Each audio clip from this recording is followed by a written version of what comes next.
우리가 세무사 시험을 준비할 때 가장 중요한 이제 세 과목이 있죠. 재무회계, 원가, 세법이 있는데 그 세 과목이 합격 실력에 도달하는 그 과정과 시간이 좀 차이가 있습니다. Y축을 이제 실력, 합격 실력이라고 하고요.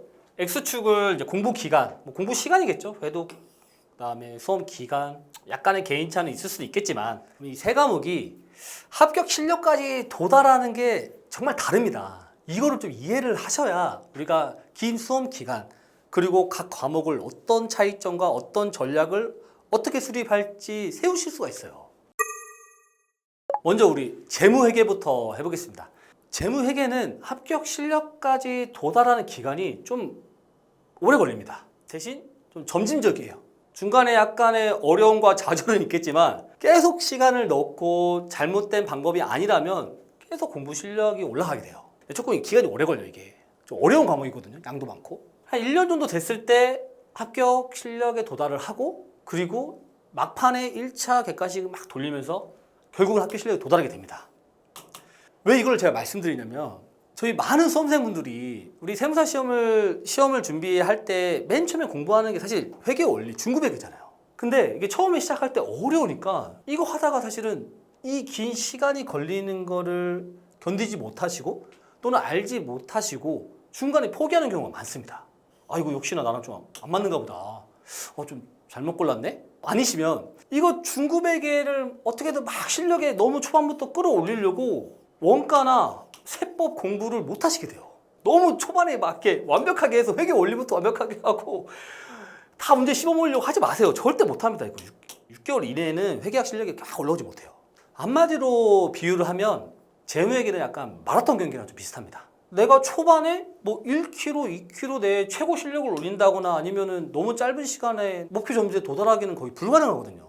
굉장히 긴 시간이 필요하고 호흡이 필요하고 중간에 정말 많은 위기들이 있을 거예요.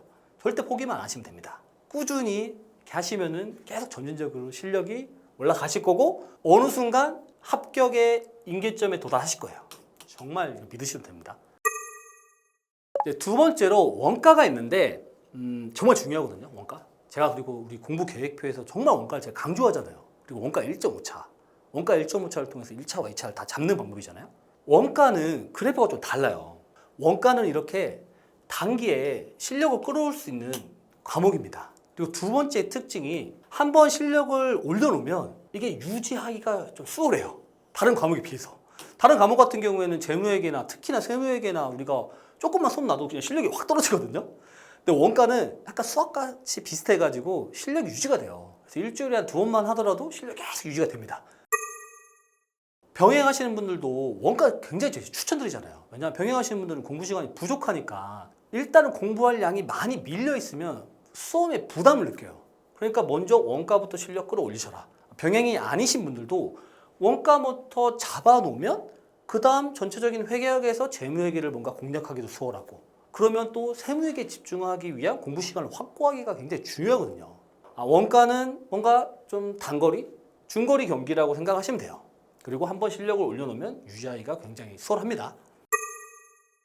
그 다음 마지막으로 세법. 어떻게 생각하면 세무회계거든요. 세무회계는 앞에 두 과목과 어떻게 다르냐면 공부를 시작합니다.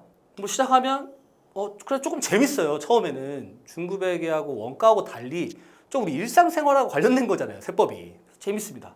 근데 이게 뭔가 세법 개론을 막 열심히 한다고 해서 공부 실력이 막 올라가잖아요. 계산 문제가 올라간다거나 말 문제가 대비된다거나 그러지 않습니다. 그냥 해도 이게 공부가 쌓이는 것 같지도 않고 뭐 해요. 그냥 1차 시험이 앞두고 있는데도 실력이 애매합니다. 이렇게 해서 근데 막판에 세무사 1차 시험을 봐야 되니까 내 본질적인 세법 실력은 늘지 않았는데 여기에 말 문제와 기타 세법을 막 때려 넣으면서 겨우 1차를 패스를 하게 돼요. 근데 이렇게 1차를 패스해봤자 패스를 못할 수도 있고 아니면은 이렇게 2차생이 됐을 때 세무회계를 만나면 그때 세무회계 양이 엄청나게 많은 걸 알고 그때 시간을 쏟아 붓더라도 다른 경쟁자하고 비교가 안 되기 때문에 세무사가 되기 위한 최종적인 세무회계 실력 갖추지 못하거든요. 그냥 1차 때 이 세법 세무회계 실력을 쌓기가 굉장히 어려워요. 이게 꾸준히 한다고 해서 올라가지 않습니다. 그리고 단기에 뭔가 점프하기에 양이 너무 많아요. 이게 휘발성도 강하고. 그러면 세무사님 우리 세무회계 정말 중요하다고 하는데 1차 기간 때 세무회계 실력을 합격 기준에 올릴 수 있을 정도로 올리려고 하면 도대체 어떻게 해야 되냐요? 세무회계 세법 실력 이렇게 올리기가 어렵다고 했잖아요, 제가. 1차 때까지 마찬가지예요. 그러면 이 실력을 우리가 그래도 합격 실력을 올리기 위해서 어떻게 해야 되냐면 최소 6개월 동안 하루에 5시간씩 세법 세무회계에 쏟아 부으셔야 됩니다. 그래야지만 이게 실력이 올라가요. 그리고 이것도 세법 개론으로 하는 게 아니에요. 객세를 10회독 하는 것도 아니에요. 세무회계를 하셔야 돼요. 구체적으로 말씀드리면 세무회계를 6개월 동안 하루에 5시간씩 쏟아 부으면서 5회독을 돌리셔야 이 세법 실력이 올라갑니다. 세무회계 실력이 올라가요. 이런 상태에서 1차를 합격을 하셔야 되지만 동차를 도전을 해볼 수 있는 거고요. 많은 동차생들이 동차 됐을 때 다 세무회계 하다가 세법학 시간 없고 회계학 시간 없어요. 유예생 돼도요 마찬가지입니다. 세무회계가 정말 공부할 양이 많고 휴발성이 너무 강하기 때문에 유예생들도 하루에 4시간, 5시간은 세무회계에 쏟아부어요.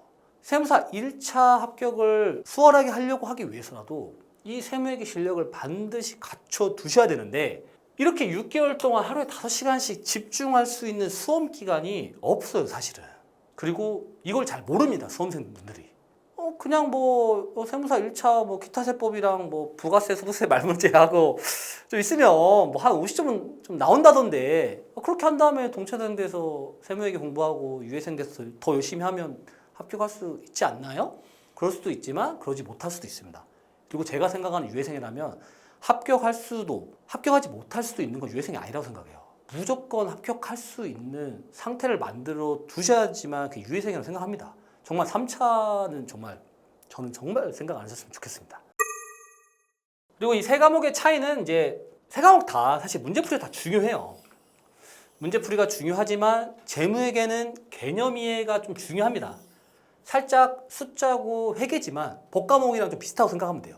굉장히 논리적인 학문이고 개념 이해가 중요하고 그렇기 때문에 좀 시간이 오래 걸립니다. 이게 양도 사실 많거든요. 근데 원가는 개념 이해라기보단 어떻게 문제만 풀리면 돼요. 제 생각하면 수학처럼 뭔가 조금 체득되면 그 이후부터는 문제풀이만 되면 수월한 과목이라고 생각해요. 근데 마지막으로 세무회계 세법은 이게 개념 이해도 아닌 것처럼 또 문제만 풀면 되는데 또 암기를 해야 되고 좀 사실 모호합니다 이게. 그래서 방대한 암기를 한 상태에서 우리가 계산 산식을 완전히 이해하고 있고 그 계산 산식과 내가 암기한 내용을 조합을 해서 문제를 풀어내야 되는데 어떻게 생각하면 이 세 과목 중에서 가장 문제 푸는 훈련이 많이 되어 있으셔야 돼요. 시간도 많이 걸리고 시간이 많이 걸려서 쌓아놔도 휴발성이 굉장히 강합니다. 그래서 이 세 과목에 대한 차이점을 이해를 하시고 우리가 긴 수험 기간을 공부를 하실 때 한 번씩 좀 어려움에 봉착되거든요. 나만 이렇게 좀 진도가 못 나가나? 아니면 좀 실력이 내가 좀 어느 정도 올라오는지 모르겠는데 나만 이러나? 나만 이게 좀 더디나? 이렇게 좀 불안하실 수 있는데 그렇게 생각하지 마시고 이 세 과목에 이렇게 차이가 있고 나는 현재 좀 잘하고 있구나 라고 계속 위안을 삼으시고 기준을 삼으셨으면 좋을 것 같아서 제가 이번 영상을 준비를 했습니다. 그래서 제가 말씀드린 내용 꼭 생각하시면서 공부하실 때 참고하셨으면 좋겠습니다. 몰라도 잘 쓰면